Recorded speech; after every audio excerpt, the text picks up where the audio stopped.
नमस्कार, मैं हूं नीलू। तो देखिए, ईरान ने एक बड़ी घोषणा की है। इस वक्त की बड़ी खबर हम आपको बता रहे हैं। ईरान ने घोषणा की है कि वो हॉर्मुज स्ट्रेट को बंद नहीं करेगा, लेकिन इस जलमार्ग से गुजरने के लिए सभी जहाजों को ईरानी नौसेना के साथ तालमेल बिठाना होगा।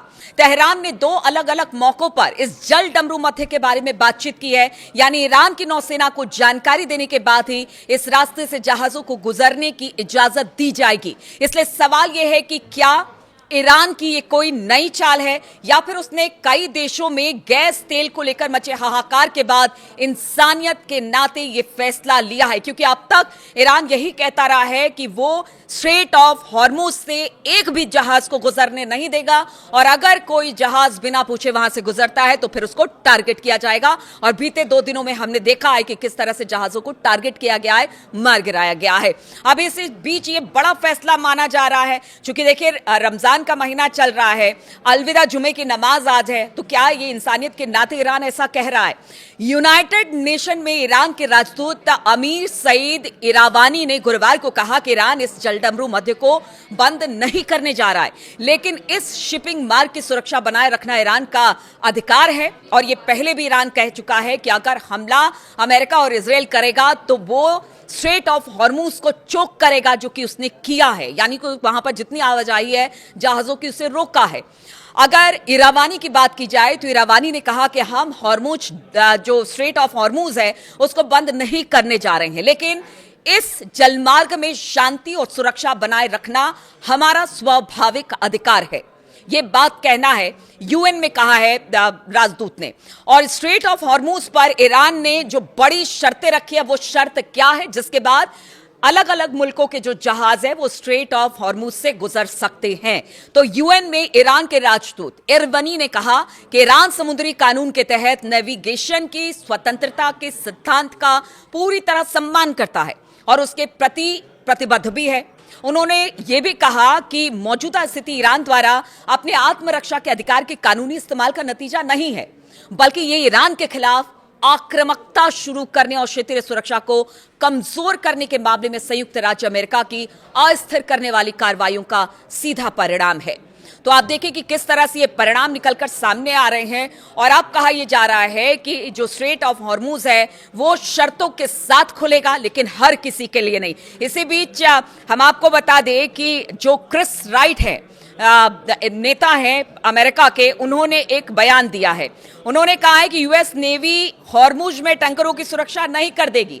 देखिए, कर सकेगी, क्योंकि पीछे कुछ दिनों में हमने देखा था कि उन्होंने कहा था कि ईरान स्ट्रेट ऑफ हॉर्मुज को चोक करता है तो क्या हुआ, हमारे सुरक्षा गार्ड वहां से जो जहाज निकलेंगे उनको गार्ड करेगा। लेकिन अब देखिए अमेरिका इससे पीछे हट रहा है, और दूसरी तरह ईरान कह रहा है कि अगर जो देश हमारी शर्त मानेगा उसको वहां से आसानी से उनके जहाजों को निकाला जाएगा। तो क्या अमेरिका डर गया है ईरान से स्ट्रेट ऑफ हॉर्मुज में? क्योंकि उसे भी पता है कि अगर स्ट्रेट ऑफ हॉर्मुज को लंबे समय तक बंद किया गया, चोक किया गया, तो इसके परिणाम घातक हो सकते हैं, और खास तौर पर यूरोपियन यूनियन, अमेरिका के लिए तो यह साफ संदेश एक तरह से ईरान का है, क्योंकि वो कभी भी नहीं चाहेंगे कि अमेरिका का कोई जहाज यहां से गुजरे। इसीलिए वो कह रहे हैं हमारी शर्त मानिए, परमिशन हम देंगे, जहाज आपका होगा, और बिना हमारी परमिशन के आप नहीं निकल पाएंगे। और ये बड़ी खबर हम आपको बता रहे हैं, क्योंकि 3 मार्च की बात है जब बड़े चौड़े होकर ट्रंप ने कहा था कि देखिए स्ट्रेट ऑफ हॉर्मुज से अगर कोई जहाज या टैंकर गुजरता है तो उसको स्कॉट अमेरिका करेगा। लेकिन आज की खबर हम आपको बता रहे हैं, अमेरिका इससे सीधे सीधे मुकर गया है। वो कह रहा है कि देखिए भाई, जो बयान आया क्रिस राइट का वो आपको बताते हैं। उन्होंने कहा यूएस नेवी हॉर्मुज में टैंकरों की सुरक्षा नहीं करेगी। अभी अमेरिकी सेना युद्ध में व्यस्त है, अभी ईरानी मिसाइल फैक्ट्रियां, ड्रोन प्लांट टारगेट पर हैं, और ईरान कमजोर होने पर ही हम कुछ कर सकते हैं। अब देखिए, ईरान के कमजोर होने की बात कह रहे हैं कि ईरान कमजोर होगा तो हम कुछ करेंगे। अरे कल तक तो ट्रंप यही कह रहे थे कि ईरान कमजोर हो चुका है, उसके सारे ठिकानों को ध्वस्त कर दिया गया है। इजराइल भी इस बात को कह रहा था, साथ ही वो कह रहे थे कि जो मिसाइल हमले हैं वो कम हो गए हैं। फिर आखिर क्यों कमजोर होने का इंतजार किया जा रहा है? यानी खुद ही अपनी बात को कॉन्ट्रडिक्ट अमेरिका करता है। राष्ट्रपति ट्रंप की बात की जो कहते हैं ना प्रामाणिकता, वो बिल्कुल नहीं रह गई है, और यही वजह है कि अब उन्हीं की बातों को काटा जा रहा है, उन्हीं के अधिकारियों द्वारा, उन्हीं के नेताओं द्वारा। ये बड़ी खबर हम आपको बता रहे हैं कि अब स्कॉट करने से अमेरिका ने जितने भी जहाज वहां से गुजरेंगे उसको इनकार कर दिया है। इधर अगर बात की जाए नेतन्याहू को भी, क्योंकि नेतन्याहू अमेरिका जहां पीछे कदम अपने कर रहा है, भाई नेतन्याहू हैं कि अब भी पीछे हटने को तैयार नहीं है। उनके भी कुछ बयान आए हैं। युद्ध शुरू होने के बाद पहली कॉन्फ्रेंस उन्होंने की है, प्रेस कॉन्फ्रेंस, जिसमें उन्होंने कहा है कि ईरान को ध्वस्त कर दिया गया है। तमाम लेबनान के मोर्चे पर जो कि हिजबुल्लाह है उसे खत्म करने के काम हमने किया है। परमाणु कार्यक्रम को डैमेज करने का काम हमने किया है। वहां के वैज्ञानिकों को मारने का काम हमने किया है। तो ये जो नेतन्याहू है ना, वो कहते हैं कि एक तरह से पलीता लगाने का काम कर रहे हैं। अमेरिका एक बार को लगता है कि शायद हो सके बातचीत के टेबल पर जाए, लेकिन हर बार नेतन्याहू कुछ इस तरह की बात करते हैं, कुछ इस तरह से उकसाने की कोशिश करते हैं कि युद्ध और घातक हो जाता है।